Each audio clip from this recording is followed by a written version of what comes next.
Tabut Perjanjian adalah benda suci berlapiskan emas yang dikenal oleh orang Yahudi, Kristen, dan kaum Muslim. Benda itu juga dikenal oleh banyak orang seperti digambarkan dalam film-film.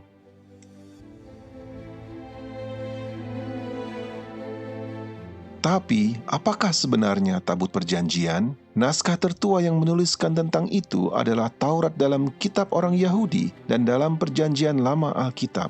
Itu menceritakan tentang Allah yang berkuasa yang mengklaim sebagai pencipta planet bumi ini. Dia menulis 10 hukum pada 2 loh batu. Kedua loh itu disimpan di dalam peti yang bersalutkan emas itu. Peti itu mempunyai tutup yang dinamakan tutup pendamaian dan ada 2 kerup pada kedua ujungnya. Tabut itu digunakan untuk 2 tujuan yang berbeda. Di atas tutup pendamaian itu, Sang Khalik menyatakan dirinya sebagai pemberi hukum dan tabut itu berfungsi sebagai tahta pemerintahan Allah. Yang kedua, tabut itu diletakkan di dalam bait suci bersama-sama dengan perkakas-perkakas suci lainnya.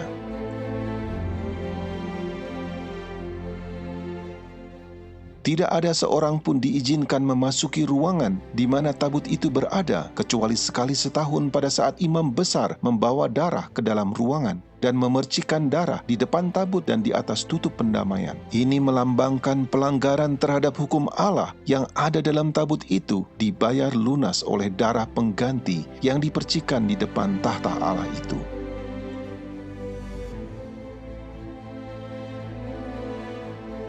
Tabut itu kemudian dipindahkan ke bait suci yang pertama di Yerusalem beberapa saat sebelum tentara Babel mengepung kota itu dan menghancurkan bait suci. Tabut itu telah menghilang atau disembunyikan orang.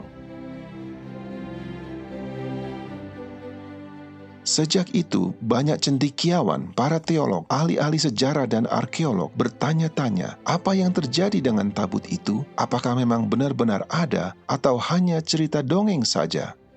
Tak seorang pun diizinkan menyentuh tabut perjanjian itu. Beberapa kali ada yang melanggar aturan ini mendapat hukuman mati. Tabut itu mengikuti orang Israel waktu berperang. Pada saat dirampas oleh musuh, tabut itu mendatangkan tulah sehingga mereka mengembalikan kepada pemiliknya. Tabut itu dipercayai memiliki kekuatan gaib. Selama bertahun-tahun banyak orang yang mencari tabut perjanjian itu atau mencoba memahami pentingnya tabut itu. Banyak orang telah membuat replikanya dan juga banyak yang mengaku telah menemukannya. Tetapi sejauh ini tidak ada yang memberikan bukti temuan yang dapat diuji. Namun demikian, ada satu penemuan yang sangat unik dan istimewa, berbeda dari semua penemuan lainnya, bahkan sangat menyentuh hati.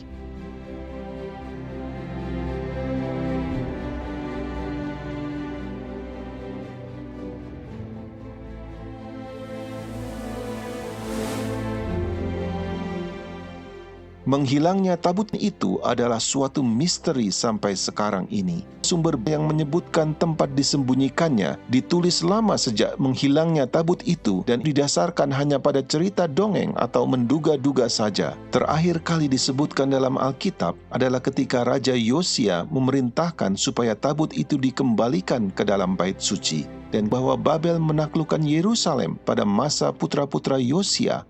Satu hal yang menarik tentang kisah itu adalah tidak disebutkan keberadaan tabut itu, sekalipun perkakas lainnya yang dirampas disebutkan. Kitab Makabe yang ditulis beberapa ratus tahun setelah tabut itu hilang, mengklaim bahwa tabut itu telah disembunyikan di gunung di mana Musa melihat tanah perjanjian sebelum dia meninggal. Di dalam buku baru, dikatakan bahwa Tuhan membiarkan bumi di bawah Yerusalem menelannya dan tabut itu akan muncul kembali di akhir zaman.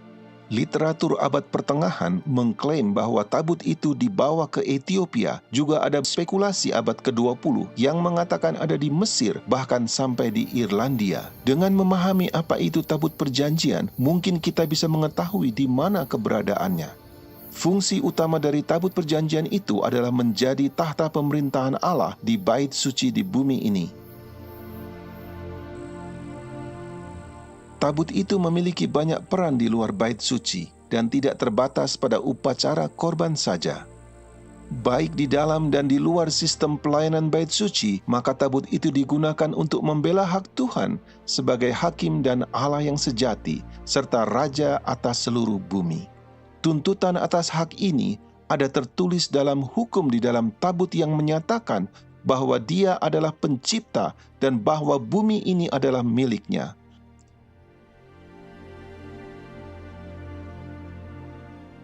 Allah yang mengilhami Alkitab mengatakan, tabut Tuhan, Tuhan semesta bumi.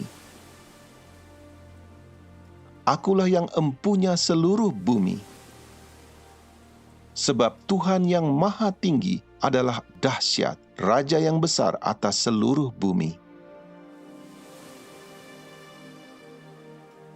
Itulah sebabnya tabut itu ada di depan waktu berperang melawan kota Yeriko, meskipun kota itu tidak menerima Dia sebagai Tuhan atau penguasa tertinggi di bumi ini. Tuhan tetap bisa menghakimi dan menghukum mereka. Meskipun Nebukadnezar, pemimpin besar di Babel, tidak menyembah Allah Israel, baik dia dan raja-raja lainnya pada masa itu tetap dihakimi oleh Tuhan. Orang-orang Asyur, Midian, Kanaan, Mesir, orang Ethiopia, orang Filistin, dan banyak bangsa-bangsa lain yang menolak Allah sebagai Tuhan mereka tetap dihakimi sesuai dengan standar Tuhan. Pada saat raja terakhir Babel mengolok-olok Tuhan di bait suci Allah, ia dijatuhi hukuman oleh Tuhan dengan tulisan tangan di dinding sebagai penghakiman di depan semua orang di ruangan itu. Tuhan menunjukkan bahwa tidak peduli agama atau etnis apa yang Anda miliki, Anda akan diadili berdasarkan standar Sang Pencipta dan bukan standar moral Anda sendiri atau standar moral dari budaya tertentu.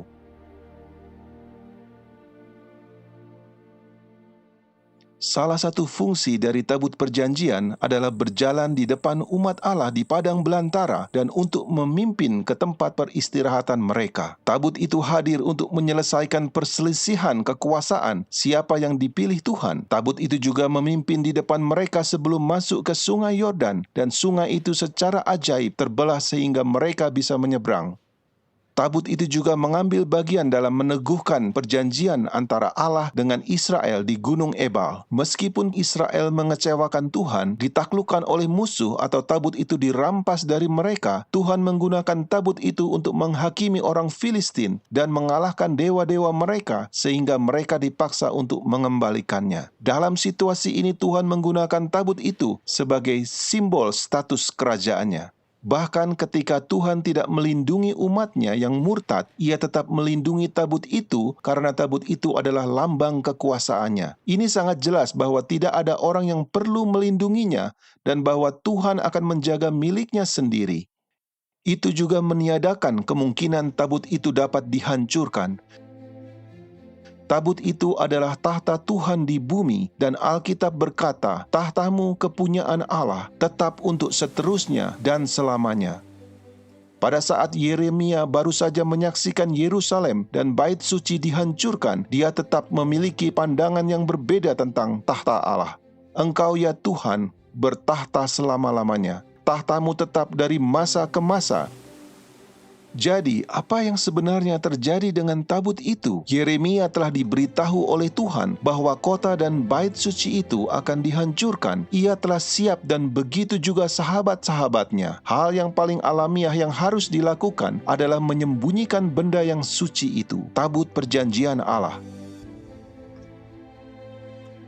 Nubuatan tentang akhir zaman yang tertulis di Alkitab mungkin dapat memberikan petunjuk kepada kita di mana tabut itu akan muncul kembali. Akan terjadi pada hari-hari yang terakhir, dan mari kita naik ke gunung Tuhan, sebab dari Sion akan keluar pengajaran dan firman Tuhan dari Yerusalem.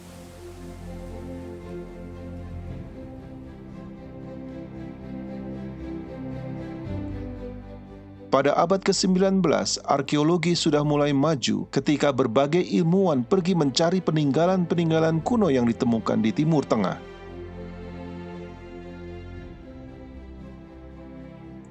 Dari kuburan dan kuil-kuil di Mesir sampai pada catatan sejarah kota-kota yang ada di Mesopotamia dan Palestina, Alkitab sebagai buku sejarah adalah bukti yang dapat dipercaya. Jadi, melalui tulisan-tulisan kuno dari bangsa-bangsa lain, kitab suci semakin diteguhkan. Bahkan kota Babel yang telah menjadi legenda bagi banyak orang dapat ditemukan dari peninggalan-peninggalannya. Kota Yerusalem telah dihuni sejak tabut itu menghilang. Banyak orang yang membangun rumah-rumah baru di atas bangunan kuno di bawahnya. Jadi kota kuno itu merupakan lapisan-lapisan sejarah yang bertumpuk satu dengan yang lainnya.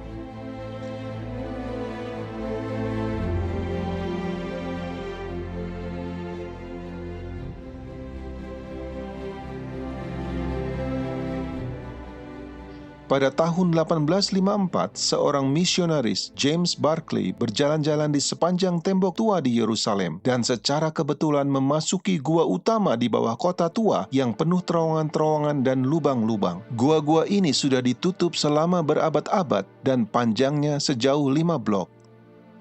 Pada tahun 1867, Tuan Jenderal Charles Warren melakukan penggalian di kota tua itu dan di bukit di mana bait suci itu berdiri. Ia menemukan terowongan-terowongan di bawah lantai dasar. Pada tahun 1873, Charles Clermont Ganneau, seorang orientalis Prancis dan seorang arkeolog, menemukan kerup diukir di batu di dalam gua.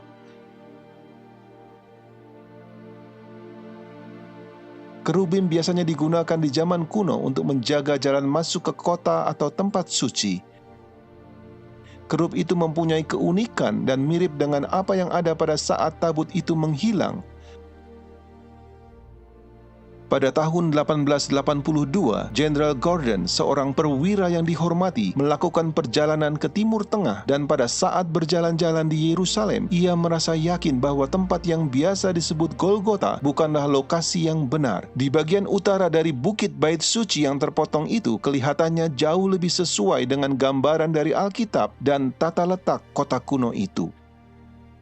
Dia mulai melakukan penggalian di sana, tetapi dia harus pergi untuk membantu konflik di Sudan, di mana dia meninggal dan tidak sempat menyelesaikan pekerjaannya. Namun dia sempat menuliskan surat kepada seorang sahabatnya yang berisi suatu pernyataan yang mengejutkan, sesuatu yang terjadi yang tidak sempat dijelaskan. Di bagian utara gunung yang dimaksud dengan Bukit Tengkorak juga merupakan tempat yang disebut Gua Yeremia, di mana dia menuliskan kitab ratapan, kitab yang sama di mana Yeremia mengatakan, tahta Allah tetap selama-lamanya. Gordon berkata, tabut perjanjian itu ada di sana. Dia juga menyebutkan bahwa perkakas-perkakas bait suci yang lain dapat ditemukan di sana. Pernyataan itu sangat aneh karena dia tidak pernah menyelesaikan penggaliannya. Jadi bagaimana dia bisa tahu? Demikianlah Gua Yeremia itu tetap tertutup dan surat-surat Jenderal Gordon tersimpan di suatu tempat yang aman. Sekitar 100 tahun kemudian, seorang yang bernama Ron Wyatt menaikkan doa kepada Tuhan supaya Tuhan menggunakan dia menunjukkan kepada dunia bahwa Alkitab itu benar adanya. Ron sudah mempelajari kisah tentang air bah dan menyelidiki kemungkinan adanya peninggalan Bahtera Nuh. Dia juga mempelajari keluarnya Israel dari Mesir dan lokasi di mana mereka menyeberangi lautan. Menemukan beberapa roda kereta perang orang Mesir kuno. Ia telah melakukan penyelaman di dasar lautan dan berakhir dengan kunjungannya di Yerusalem. Dia berjalan sepanjang tebing dengan kenalannya yang baru dan secara tiba-tiba tangan kirinya terangkat sendiri dan jarinya menunjuk ke sampah dan puing yang bertebaran di kaki bukit itu. Tidak memahami mengapa atau bagaimana, dia mendengar dirinya sendiri berkata, itu adalah Gua Yeremia dan tabut perjanjian itu ada di sana.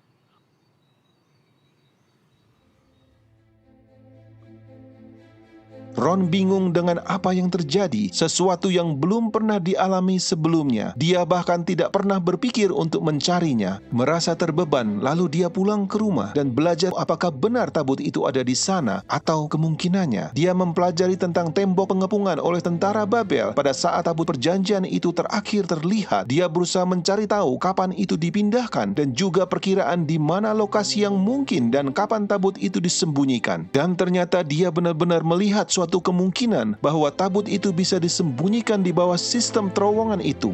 Dia yakin bahwa Allah sendiri telah mengilhami dia untuk dapat menemukannya. Ron memulai penggalian bersama kedua anaknya laki-laki di tempat di mana jari tangannya menunjuk.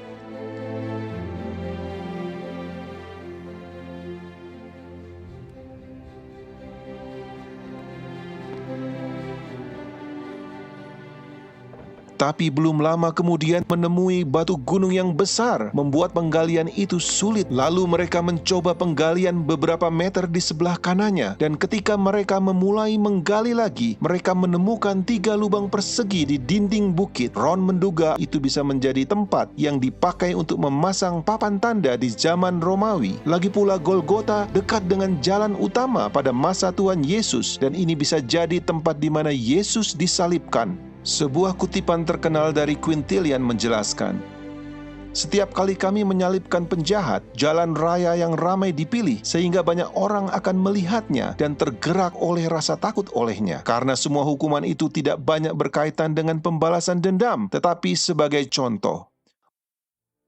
Lokasi Golgota di mana gereja Bizantium itu dibangun bukanlah di jalan raya seperti di tempat ini. Apakah mungkin lubang persegi itu digunakan untuk menaruh papan tanda yang menyatakan kepada orang banyak tentang kejahatan yang dilakukan oleh para penjahat?" Dia mulai berpikir bahwa sisi gunung itu bisa jadi tempat di mana orang disalibkan. Dia meneruskan penggalian ke bawah, tapi tanahnya sangat labil, sehingga dengan alasan ini mereka kembali ke tempat semula dan berharap mereka bisa menggali di sekitar batu besar itu. Kali ini mereka menemukan cara untuk menggali di antara tebing dan batu, dan tebing itu hampir membentuk atap saat mereka menggali ke bawah. Sementara menggali terus, Ron menemukan sesuatu seperti lubang untuk tali yang dipahat di permukaan tebing.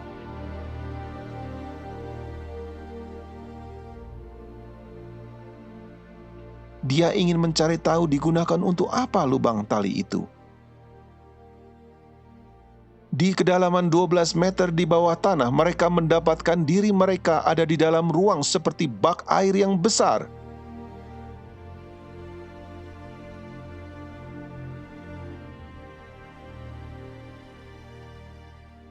Bentuknya seperti lingkaran dan memiliki tangga yang menurun ke dalam. Ron bertanya-tanya kalau itu mungkin digunakan untuk menyimpan gandum dan kemudian digunakan sebagai bak air. Lalu dia memahat plaster lapisan dinding dan menemukan banyak tembikar di antara tanah dan puing-puing yang digunakan untuk menguruk bak itu. Pada saat dia menunjukkan potongan-potongan tembikar itu ke otoritas barang-barang kuno, mereka memeriksanya dan memberitahu Ron bahwa itu adalah peninggalan dari zaman Yebus. Barang temuan yang paling muda tertanggal dari zaman Romawi. Ron meneruskan penggalian di bawah relung persegi yang dia temukan itu. Berdasarkan tembikar dan koin yang mereka temukan, mereka tahu bahwa mereka sedang berada di lapisan Romawi. Pada saat penggalian, mereka juga menemukan banyak tulang-tulang jari yang menguatkan kecurigaannya bahwa tempat itu dulunya adalah tempat untuk eksekusi. Selain dari penyalipan, rajam dengan batu juga dilakukan selama masa Yahudi Romawi. Di bagian luar struktur seperti bak yang Ron temukan itu, dia menemukan struktur lain seperti lingkaran. Hanya bagian dasar dari struktur yang melingkar itu kelihatan utuh.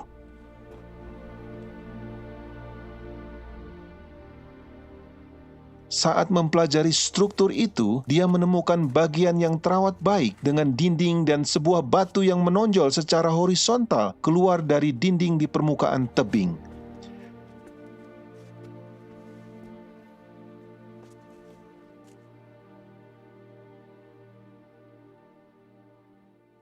Beberapa kaki di depannya, dia perhatikan ada sebuah batu persegi yang kelihatannya tidak alami. Dengan berhati-hati, dia mengangkat dan menemukan lubang persegi yang dipahat di bawahnya. Mungkinkah ini lubang salib itu? Saat dia memeriksa lubang itu dan membersihkan tanah di sekitarnya, dia menemukan celah retakan yang besar dari lubang itu. Kelihatannya lubang itu digali di atas dataran yang lebih tinggi. Di tingkat yang lebih rendah, dia menemukan beberapa lubang salib yang lainnya.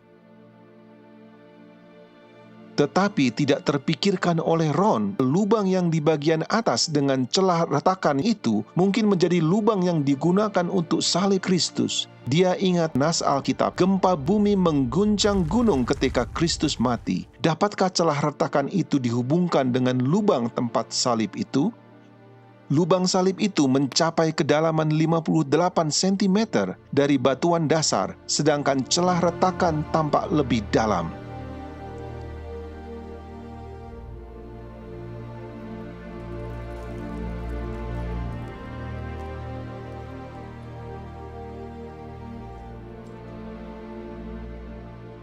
Ada kemungkinan bahwa banyak orang mengetahui tempat di mana Yesus disalibkan dan banyak pengikutnya yang ingin menjadikan tempat itu sebagai tempat peringatan.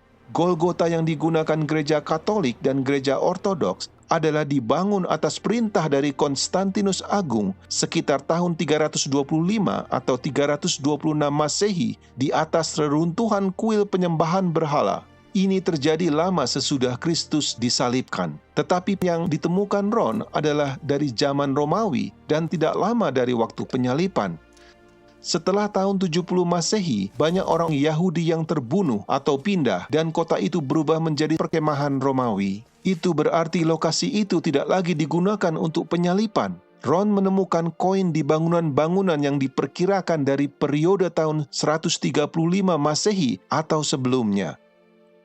Di tahun 130 Masehi, orang Kristen lebih disukai daripada orang Yahudi. Oleh karena itu, kemungkinan struktur ini dibangun oleh orang-orang Kristen zaman itu atau sebelumnya. Artinya bahwa itu mungkin adalah tempat yang pertama yang diakui sebagai Golgota yang asli. Golgota yang dibangun oleh gereja Bizantium lebih dari 200 tahun kemudian dibuat pada saat banyak orang telah melupakan tempat itu. Semakin dekat pada saat penyalipan, semakin mereka lebih tahu dengan jelas rincian apa yang terjadi. Dengan fakta ditemukannya koin-koin oleh Ron di bangunan-bangunan kuno dari tahun 135 Masehi menunjukkan siapapun yang membangun dan menggunakan bangunan kuno itu rupanya telah mengabaikan dan meninggalkan wilayah itu. Bukti dari pondasi bangunan yang masih utuh mungkin menunjukkan bahwa bangunan itu tidak dihancurkan oleh tangan penjajah, tetapi kemungkinan besar tidak digunakan dan menjadi rusak. Akhirnya, bangunan itu tertutup dengan debu dan puing-puing.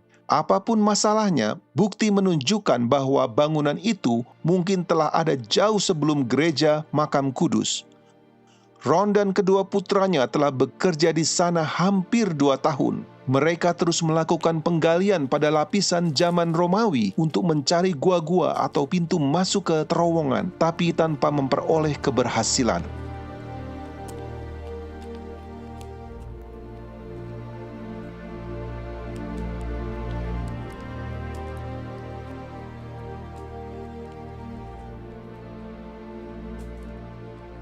Ron tergerak untuk menembus celah yang retak pada dinding tebing. Mereka semua berdoa dan terus merasakan dorongan itu. Mereka menggunakan palu dan pahat, dan dalam waktu yang singkat, mereka bisa melihat ruangan terbuka di belakang. Mereka memperbesar lubang itu sehingga mereka dapat masuk ke gua itu. Di dalam ruangan itu, tinggi dan lebarnya sekitar 4,5 meter. Pada mulanya, Ron sangat bersemangat ketika menemukan gua itu dan berpikir mungkin tabut itu ada di dalamnya. Tetapi ternyata kosong, dan dari ruang itu dapat terlihat banyak sekali lorong-lorong dan lubang-lubang di dalam gunung.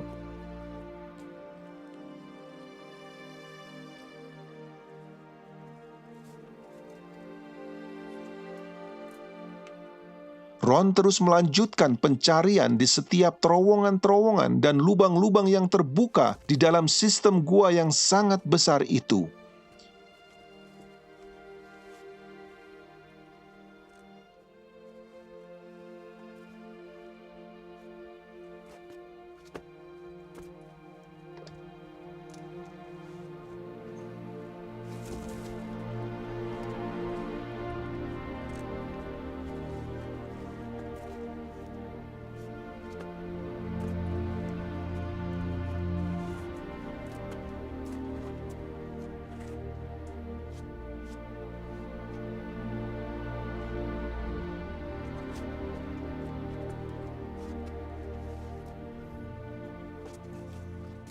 Selama 2 tahun mereka pulang pergi antara Amerika dan Yerusalem mencari uang supaya mereka dapat kembali dan meneruskan pencarian itu. Pada bulan Desember 1981, mereka melanjutkan pekerjaan di dalam sistem gua yang mereka temukan. Namun akhirnya mereka bertiga sakit. Kedua putra Ron kembali ke Amerika, dan Ron harus mencari bantuan dari orang lain untuk melanjutkan. Dia tidak akan menyerah dan merasa Tuhan telah berjanji kepadanya bahwa dia akan menemukan tabut pada kunjungan itu. Tetapi sekarang dia telah menggunakan seluruh uangnya. Dia sedang sakit dan pekerjaannya sangat sulit dan melelahkan. Seorang dari penduduk setempat yang membantu Ron bisa menembus celah-celah sempit yang di mana Ron sendiri tidak bisa. Dan sementara melihat-lihat sekelilingnya, Ron menemukan lorong mirip seperti cerobong dan sebuah terowongan kecil di mana Ron harus menghembuskan nafasnya untuk masuk.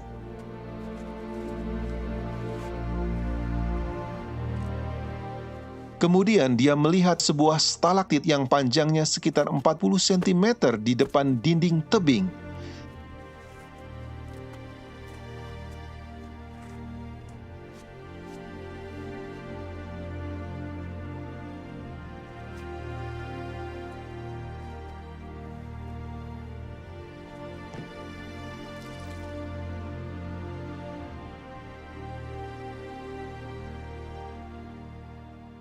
Di belakangnya ada lubang kecil dan Ron berusaha untuk mengintip tapi tidak berhasil.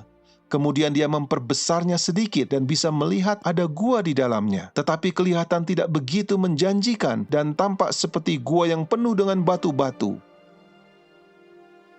Ron sudah bertekad untuk mencari terus. Dia memperbesar lubang itu sehingga cukup untuk penolongnya masuk. Tetapi tiba-tiba si penolong itu keluar dengan ekspresi ketakutan dan berteriak, "Ada apa itu? Ada apa di situ? Saya tidak akan kembali ke situ." Kemudian dia keluar dari gua secepat mungkin. Saat itu Ron menyadari bahwa pasti ada sesuatu di situ. Kemudian dia memperbesar lubang itu supaya dia dapat masuk. Hari itu adalah tanggal 6 Januari 1982. Ada kira-kira 45 cm jarak antara batu-batu itu ke dinding langit-langit.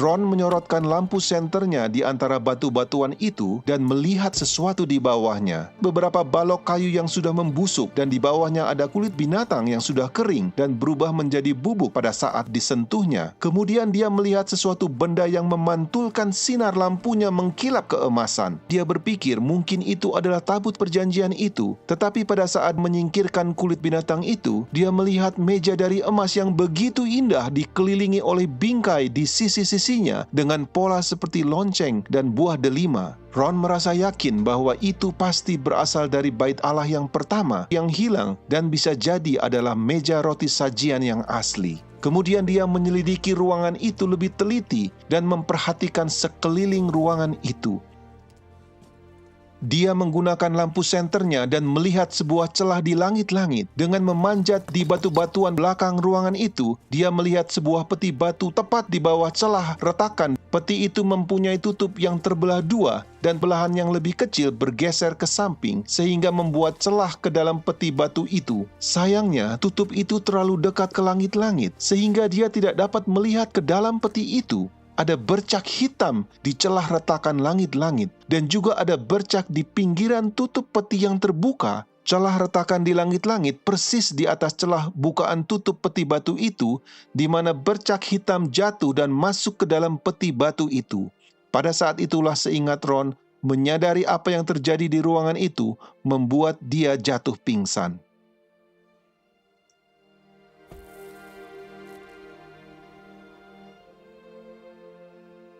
Pada saat Ron menyadari bahwa celah di langit-langit adalah ujung celah yang berasal dari lubang salib yang ditemukan di dataran beberapa meter di atasnya dan bercak hitam adalah darah yang mengalir melalui celah retakan itu ke dalam kotak batu, dia tahu persis bahwa tabut perjanjian itu ada dalam peti itu. Tetapi yang paling menakjubkan adalah darah Kristus jatuh menetes di atas tutup pendamaian tabut perjanjian itu.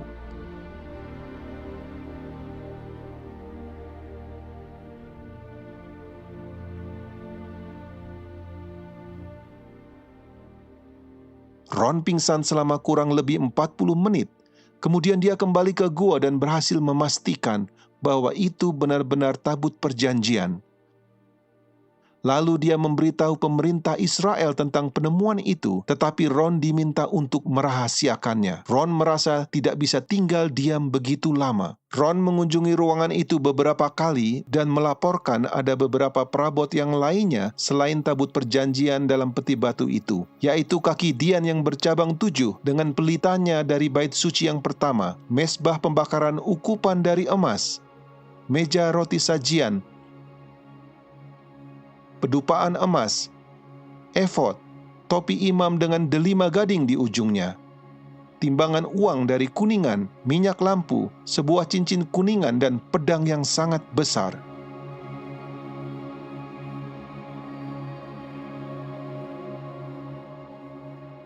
Di belakang tabut itu ada ruang kecil, dan di situ ditemukan kitab hukum yang diduga ditulis oleh Musa. Menurut sepengetahuan Ron, kitab Kejadian tidak ada di situ. Dia merasa terkesan dengan gulungan kitab dari kulit binatang yang masih dalam keadaan sempurna. Kemudian dia mulai bertanya-tanya, bagaimana tabut itu dapat masuk ke ruangan itu? Tidak mungkin melalui jalan di mana dia masuk, karena dia harus menembus melalui batu-batuan. Dengan memindahkan banyak batu-batuan itu, dia menemukan jalan masuk yang lebih besar menuju ke Gua Zedekia di tepi jalan di mana gambar kerut telah ditemukan. Di terowongan itu dipenuhi dengan banyak batu-batu besar, dan Ron tidak tahu bagaimana mengeluarkannya melalui jalan dari tempat dia masuk.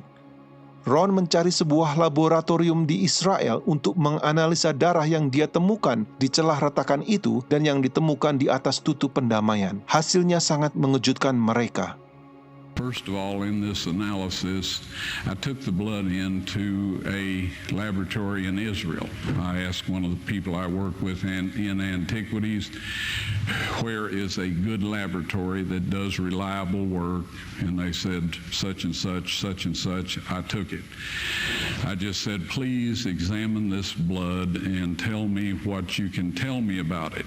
All right? They said, well, look, we're going to reconstitute it. We're going to put it in normal saline and keep it at body temperature for 72 hours with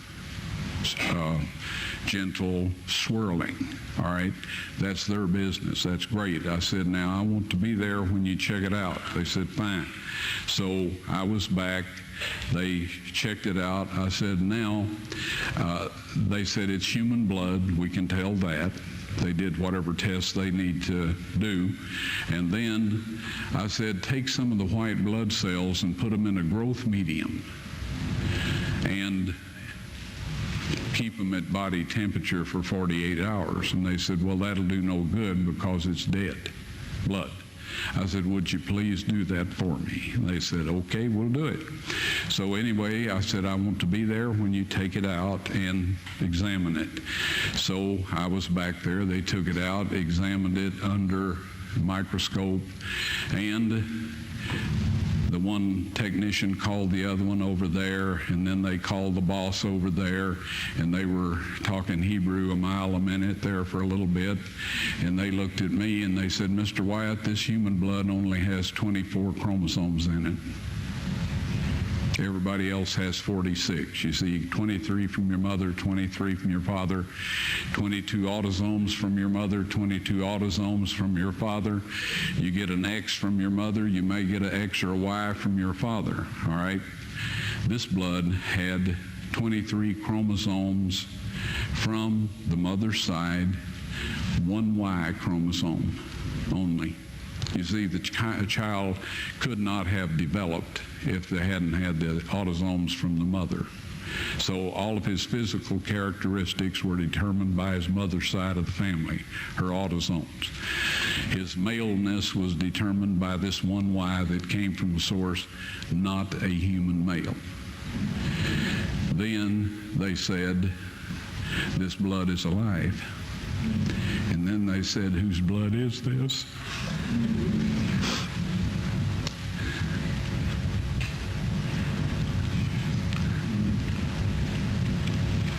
I said, it's the blood of your Messiah.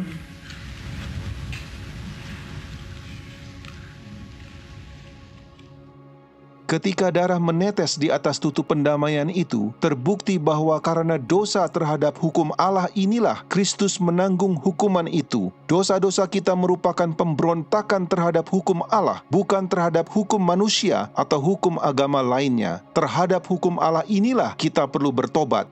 Allah Bapa telah mengirimkan putranya untuk mati menggantikan kita. Ron ingin segera memperlihatkan semua penemuannya ini kepada dunia. Tetapi Tuhan menghentikan usahanya itu.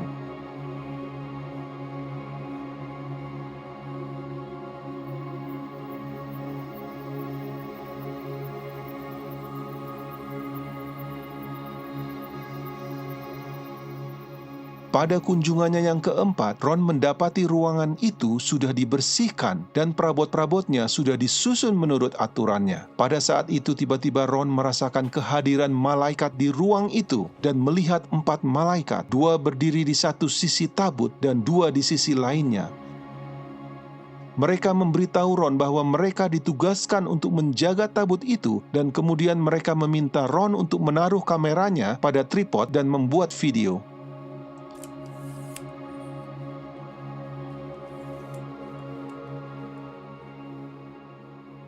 Malaikat-malaikat itu mengangkat tutup pendamaian tabut dan meminta Ron untuk mengeluarkan 10 perintah Allah yang tertulis di 2 loh batu.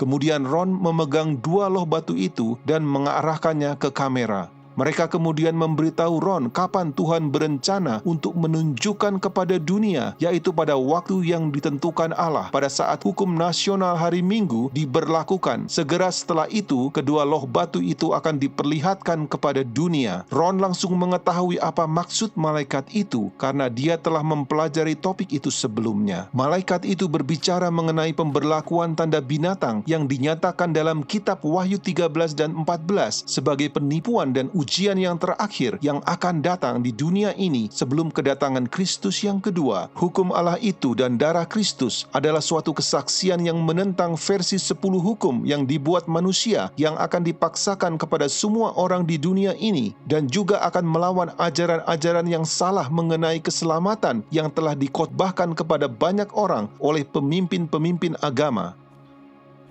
Ron meninggal dunia tahun 1999 tanpa melihat peristiwa itu digenapi, tetapi bukti-bukti dari peristiwa itu telah dimasukkan ke dalam videotape dan dia menggunakan sisa waktunya di tahun-tahun dan bulan-bulan terakhir untuk memberitakan kasih Kristus dan pengorbanannya bagi kita semua. Kemudian dia memperingatkan orang-orang akan kedatangan hukum tanda binatang itu. Mohon dengarkan pesan dan peringatan dari Ron yang penting ini.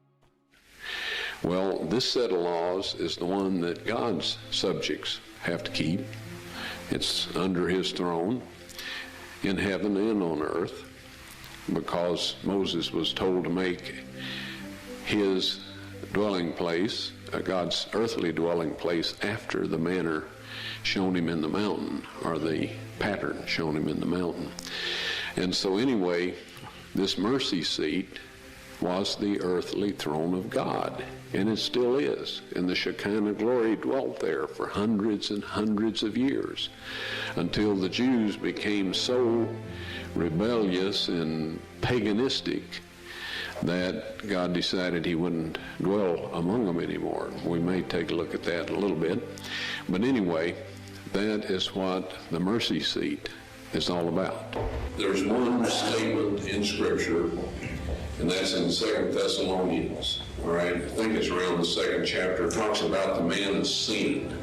It says he was set in the temple of God, showing himself that he is God. Now, to look at it quickly, it would imply that in order for him to set in the temple of God, that there'll have to be one built, because there's no one there now. On planet Earth, at this point in time, there is an individual who him and his ancestors in his position changed the law of God. They eliminated the second commandment, which says, "Thou shalt not make unto thee any graven image, or any likeness of anything in heaven above, earth beneath. Thou shalt not bow down to them, nor serve them." That kind of interfered with the way they wanted to do things, so they eliminated that. They divided number 10 into 2, so the number would still be 10. Yes, the tables of stone were found in the Ark of the Covenant. I personally removed them with the assistance of 4 angels who lifted the mercy seat, which I would estimate weighs about 900 pounds of solid gold. And one of these angels told me to take the tables of stone out of there. He said God wants everyone to see those. And so I took them out, backed up, stood there, frozen in place, and I just can't describe my physical state or mental state or anything else. If I didn't have some physical evidence to prove it happened, I think I had a dream or something. But anyway, they are now available to be shown, but we won't say.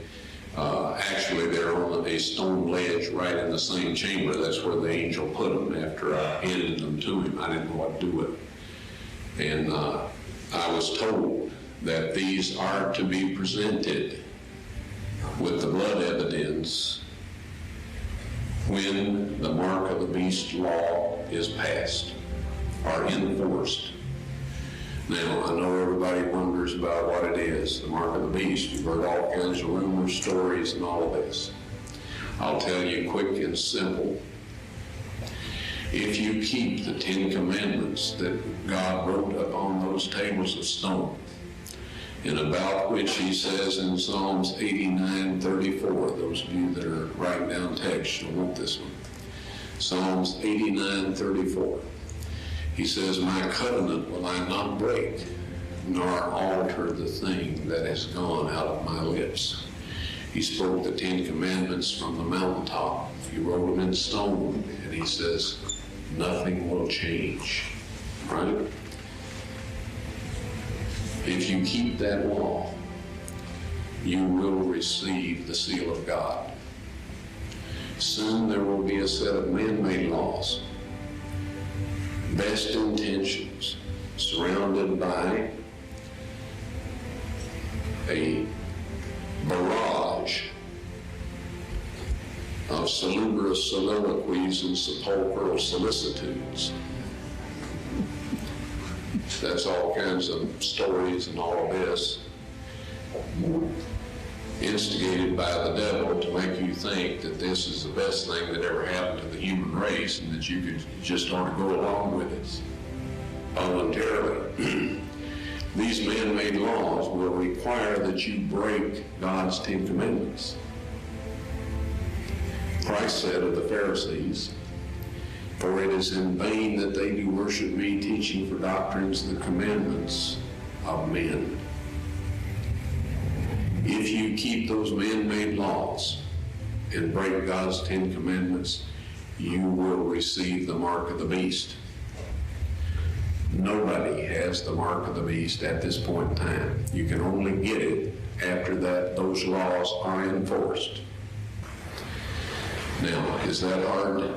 When a bunch of man-made laws are passed and enforced that require you to break God's 10 commandments, the penalty for not keeping those laws is that you cannot buy or sell. That is the mark of the beast. We will say, friends, keep this law and you receive the seal of God. Keep the laws that man has made that force us to break God's law, and we have the mark of the beast. That may sound a little simple. I know there's people that say it's a computer chip and all kinds of stories. It is keeping the laws of man instead of the laws of God.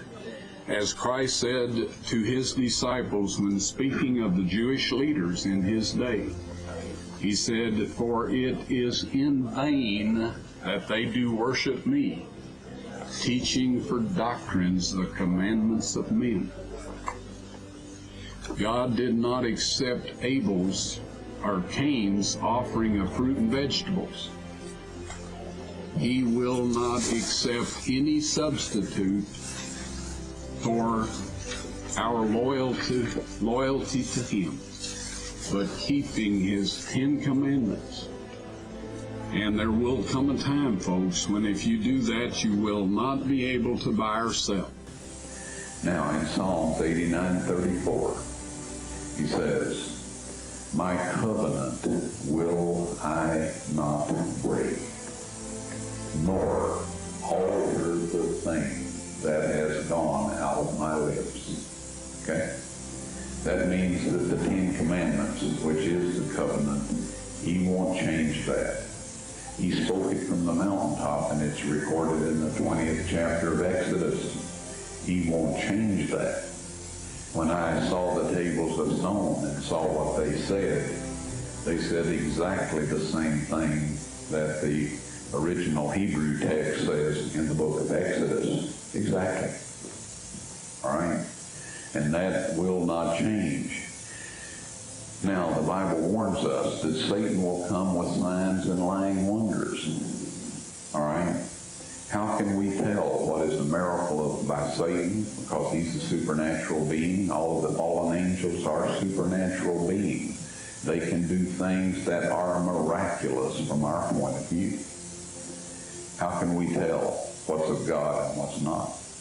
If they say God's 10 Commandments are binding, to break those is to sin, then they're of God. If they say anything other than that, they are not God, and we have no business listening to them, regardless of what kind of miracles they are performing. The tables of stone will be on display after the National Sunday Law is enforced. That is the exact words of the angel, as I recall.